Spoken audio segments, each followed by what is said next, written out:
Okay, we're learning with Le'iloi Nishmas Mindel, Mariam Bas Kalman Ruvain, her Neshama Shem Aliyah. We're on the bottom of Yud Aleph Amud Beis. The Gemara is trying to reconcile two braysos. One brayso spoke about a zav, an individual who has discharges, who has a certain, like a pad of some sort that is walking outside on Shabbos, and one brayso said that a person who does so is chayav chatas. It's considered full-fledged carrying. The other brayso said that it's aser, it's forbidden, but you are not going to be chayav chatas. And the question is, why is it? How do we reconcile these two braysos? Are you chayav chatas? Are you not? Are they talking about different cases?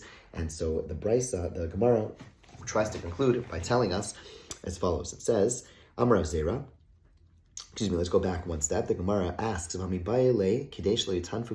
asks, so Gemara explained that the pouch that's being carried, or the pad that's being carried, is not problematic since it has no halachic significance. We're not going to rehash the entire discussion, but basically, at certain points, a person needs to know if he had a discharge, and at this point, we came up with a specific scenario where it's on day 3 days in a row of discharges, it's on that day when he had that discharge, and therefore there's no halachic significance to know if he had this discharge, and therefore carrying it is extraneous, and once you're carrying it, once it's extraneous carrying, it's not something you really need, so what that means is that this carrying is abnormal. If it's abnormal carrying, you will not be chai v'chatas. Since the Gemara thinks we've concluded by saying that in the case that it says you're chai v'chatas, it's when you do need to know how many discharges you've had, and therefore wearing that pad, wearing that pouch is something which is going to be necessary, and therefore it's full-fledged carrying, whereas the one that says you're not chai v'chatas is talking about a case where you are wearing that pad and it's not needed halachically, and therefore it's abnormal. Why are you carrying this pad? And therefore, why are you wearing this pad? And therefore it's abnormal, and therefore you're not going to be chai v'chatas. The Gemara asks, at the end of the day, though, the person does need it because although maybe it has no halachic significance, the person doesn't want the discharge on their body and their clothing, and therefore it does have significance. The person wants it there. Why are you not chayav v'chatas? It's wearing something to protect you from dirt, and therefore you should be chayav v'chatas. It's full-fledged carrying. So Amar Rav Zera suggests, Hay Tanahu de Amar kol hatzulei tina v'lo kachashiv. This Tana, the Tana of this Mishnah, is of the opinion that anything that is done to save, to prevent clothing from getting dirty, anything that is worn to prevent clothing from getting dirty, that's not considered significant. Okay, and we're going to prove it from a case that talks about tumah. Okay, there's a general principle when it comes to impurities, to tumah, and in order for something to become tameh, it has to first be prepared for tumah. How does it become prepared for tumah? The pasuk says that ki yitain, that when you pour water, or pour a liquid over a certain item, the items only after liquid is poured, and it's poured with a certain deliberateness, and we'll come back to that deliberateness in a second, but when water is poured on a certain utensils that or items in general, that's when the item now becomes ready to become now it's susceptible to impurities.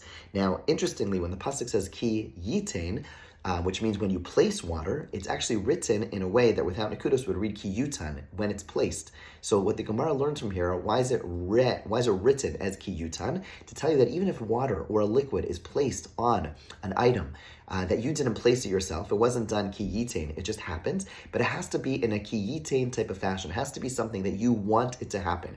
If a liquid falls on an item and you didn't want it to happen, then it does not fall under the category of kiyitain or kiyutan, and therefore it is not susceptible to tumah, to impurity. So the Gemara gives the following case. It's not, we have a Mishnah. Hakofek ka'ara al hakosel. A person who takes a bowl of some sort, a utensil, and flips it over on a wall. Im bishvil shetudacha ka'ara, if it was placed there for the utensil to be washed, keep in mind, they didn't have like dishwashers, it was hard to wash things, and water was hard to get. They didn't have running water in their homes, so sometimes it's raining outside, great, bring all the dishes outside and we'll wash our dishes. So the person placed the dish outside, and then it falls on that dish, and then harizek bichiyutan, you want the water to be there, and therefore that is something which is now going to trigger a susceptibility to impurity. Okay?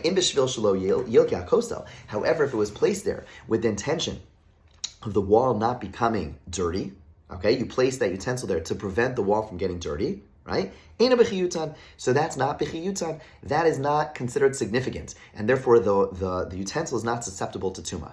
Now the Gemara is trying to prove, Rav Zera is trying to say, just like this Tana over here in our Mishnah that talks about tumah susceptibilities, tumah says that if you're doing something to protect it from getting dirty, it's not considered significant. So too, the person wearing this pouch, wearing this pad to prevent him from getting dirty, it's insignificant. The Gemara says it's apples and oranges. Mi dami, is this comparable? Hasam there.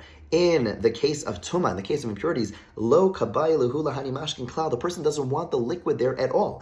The question when it comes to susceptibility of tuma is, do you want the liquid on this thing or not? The answer is no. I don't want the rain there. I don't want the rain on the utensil. I don't want the rain on the wall. Okay, hacha. But over here in our case of carrying, kabay lehai kis the kabule beziva, the person wants this pouch, this pad, in order to receive, in order to capture the flow, in order to capture the discharge, to prevent it from getting dirty. So when it comes to carrying, the question is, do I want this thing here? And the answer is yes, I want it here. I want it here to prevent, any dirtiness.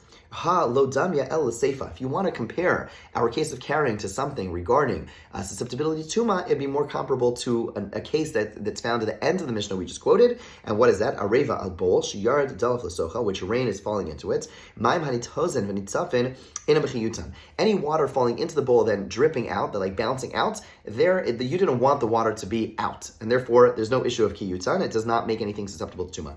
V'shebesocha, however, the water falling into the bowl. So there you want it to be there. You want it to capture the water, and therefore that's a case of kiyutan. So basically, we're finding a case where there's some similarity between susceptibility to tuma and carrying, where you want it to be there, and just like when you want it to be there, it becomes susceptible to tuma, so too you want this pouch to be there, and therefore you should be chayiv. We're back to our original question. Why are you not chayiv? If a person wears a pouch to capture their discharge, why is the person not chayiv on Shabbos? The Gemara answers, Elabayev Rava Damrin Tavayo Lo Kasha Har Yehuda Harav Shimon. The way to reconcile the two brises, one which said you are chayiv v'chatas, and one that said you're not chayiv v'chatas, is to say that the one that says you're chayiv v'chatas is Rav Yehuda.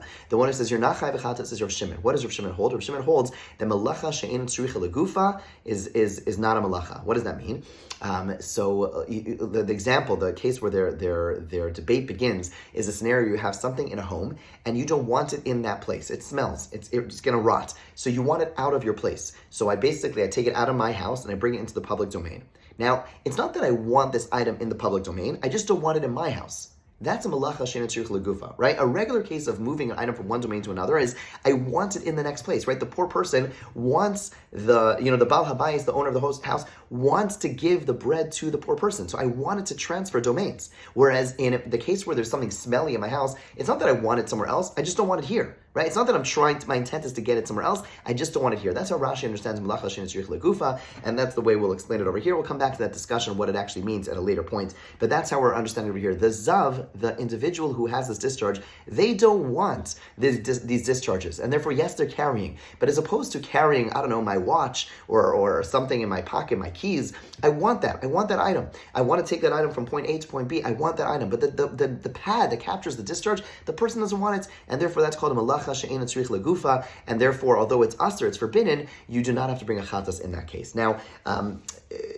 this discussion, there's going to be something which will come up a couple of times, but it's worth mentioning over here, and that is, how does this relate to a woman wearing a pad or a tampon or a moch on Shabbos in a place without an Erev, right? If there's an Erev, there's no question. But it would seem to be, based on the conclusion of a Gemara, this pouch, which captures a discharge, would seemingly be no different than a tampon, a pad, or a moch, which also captures discharge or could capture discharge. It would sound like it's forbidden to carry. The bottom line is the poskim are mekel, they're lenient.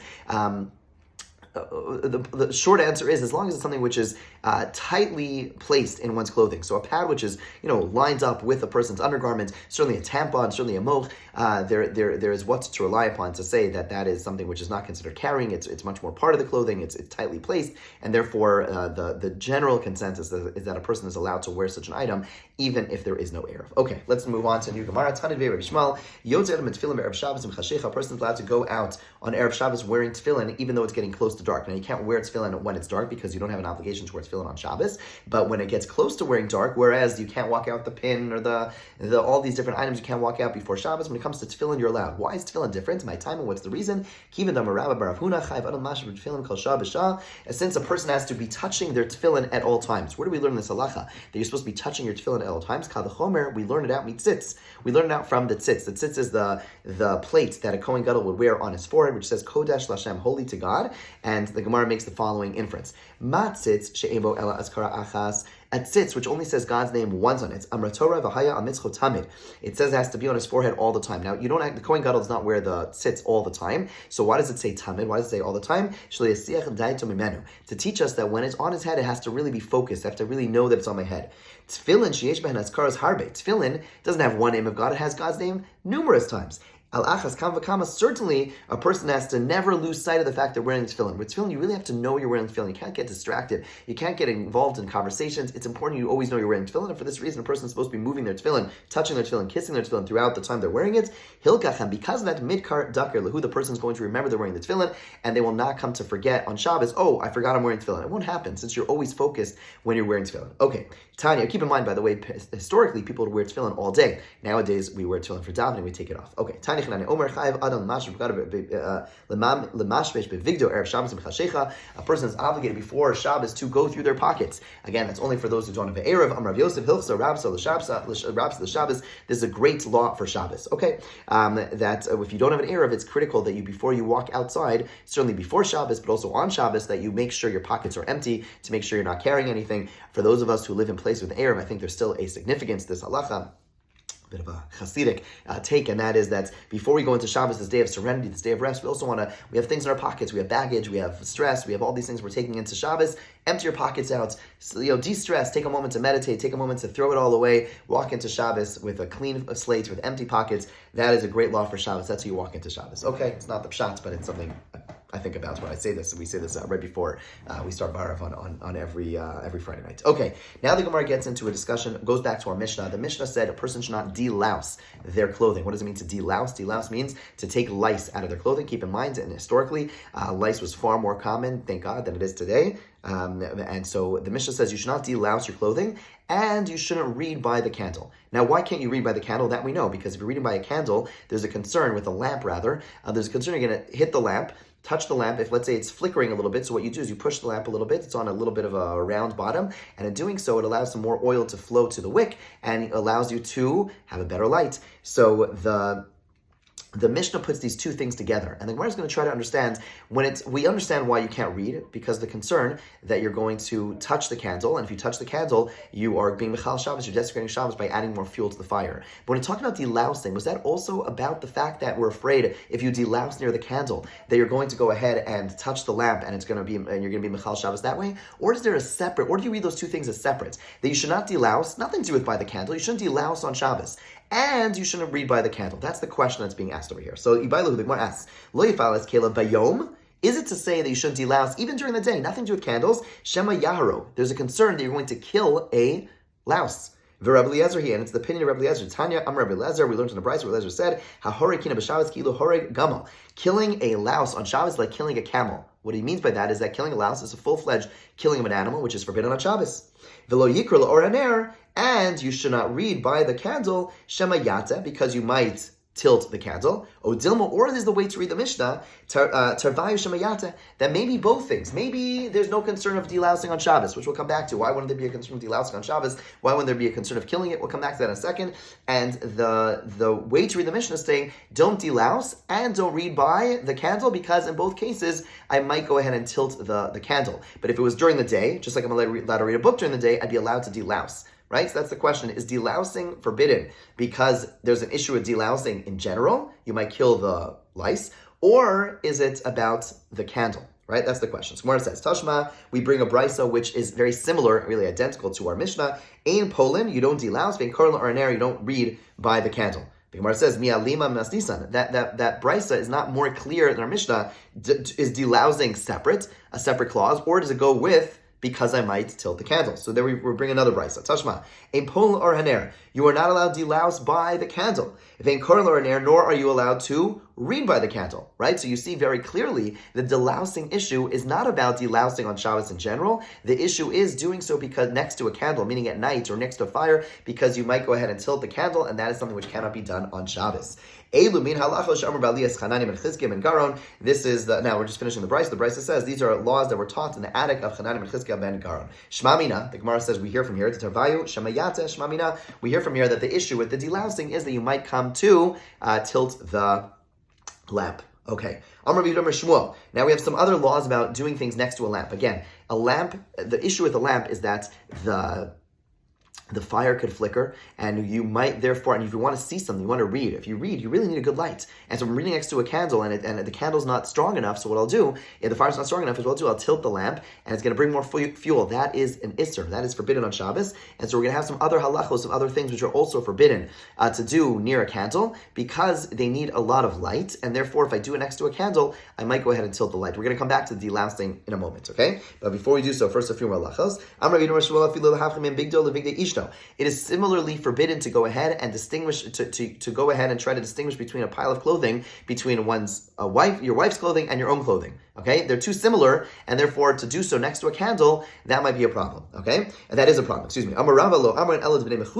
That is only if you're the people of mechuzah. The people rural livers, you could certainly easily detect and see the difference. In other words, what we're saying is that in a place where you have clothing that the men's, women, and clothing are very similar, there you can't do it near a lamp because there's a concern. I might tilt the lamp. But if the clothing are so radically different, then I'm not concerned because I can so easily tell the difference. Similarly, apparently the styles for children were very different than those of adults, and therefore if I'm looking through my clothing, tell the difference between my clothing and my child's clothing, that's not an issue, because the clothing for the young girls was so different than those of adult men, that's not an issue. It's only when it's the adult men and women, those are very similar, and therefore I can't do it next to a candle. I'm afraid I'm going to tilt the lamp, I'm going to tilt the lamp, and therefore I cannot do it. Okay, now we come back to delousing. This Gemara is actually quite controversial, as we'll see why. Taner Rabbana, we have a brisa. In Poland versus Rabnei Kavod, a person is not allowed to delouse here, even on the weekday, in the public. Why? It's disgusting, it's gross to go ahead and start pulling lice out of your hair or clothing, not something that anyone wants to see. A person is not allowed to induce vomiting in the public. Keep in mind, they had a very, very different form of hygiene back in the day, and it would be far more common to go ahead and people would relieve themselves in a somewhat public place. To go ahead and induce vomiting in the public place, that's not the kavadik. That's too undignified. You are not allowed to do so. Okay. Tanar Bada, now we have a brisa. Hamithales kelev molel v'zorek. Uvilvad shelo yarog. So now we're going back to Shabbos, talking about delousing, and he says the way to delouse, the Tanna Kama says the way to delouse is to pull it off the clothing by rolling it. You roll it, by rolling it, it kind of detaches, and it's not going to attach itself back to the clothing. I know I'm focusing on my hand, but on the clothing. And then you take it and you throw it away. But the brisa says don't kill it. Okay, so it sounds like, okay, you could roll it, but don't kill it. Abashal omer notel v'zorek, you could take it off and throw it, uvilvad shelo yimlo, but you're not allowed to roll it. What's going on over here? So Abashal holds that killing a louse, like Rabbi Eliezer, that is an Isser Daraisa. And therefore, I could take it off, but once I start rolling it, there's a concern, I'm going to kill it. Rolling a little tiny thing, I could so easily kill it. And therefore, what I could do is I could take it off my clothing and throw it. Whereas the Tanna Kama says, it's only Asr Midrabanan, it's only rabbinically forbidden, and therefore I'm allowed to roll it. Yes, I might go ahead and kill it. Okay, worst case scenario, kill it. It's a rabbinic. We're not going to make a rabbinic law on a rabbinic law, and therefore I shouldn't kill it. That's rabbinically forbidden, but I'm allowed to roll it, even though there's a concern, there's a chance that I might actually kill it. Okay? Amar Rav Huna, the Rav Huna says, halacha molel v'zorik, a person is allowed to roll it and throw it away. V'zeu kvodo, and that is the honorable way to do so. V'afilu b'chol. Even during the weekday, you should roll it and throw it. You shouldn't just kill it outright, because killing it outright is not dignified. However, we'll see others argue. Rabba maktiluhu, Rav Sheshis maktiluhu. Both Rabba and Rav Sheshis, they would kill it outright. They wouldn't throw it away. They'd kill the bug. Okay? Rabba shadiluhu l'kana demaya. Rabba would not want to kill it directly, and therefore what he would do is he would take it off his hands or take it off the clothing and throw it into water and allow it to die there. Amr Rav Nachman Levente, Rav Nachman would tell his daughters, Ketolan, kill them, kill the lice. Vashmi'ina li kala vasi. Allow me to hear the screams of my enemies. Now, lice don't scream. He's being a little dramatic on purpose. He's trying to say it's totally permitted to kill it in a direct fashion. It's not an issue. It's not an issue whatsoever. Tanya, and here's the brisa that's somewhat controversial. Rabbi Shimon ben Elazar Omer in Horgines Amacholas b'Shabbos divrei Beis Shammai. Beis Shammai says you're not allowed to kill lice on Shabbos. Beis Hillel matirin. Beis Hillel allows full-fledged, you could kill lice outright. Until now we've seen even rabbinically prohibited. Rabbi Beis Hillel says you're allowed to kill it. Why in the world are you allowed to kill it? So the Rishonim explain, and the Gemara explains that the reason is because lice, the whole prohibition against killing on Shabbos is based on the fact that they killed animals for their hides and building for the Mishkan. But those were animals that reproduce regularly, that reproduce in a normal fashion.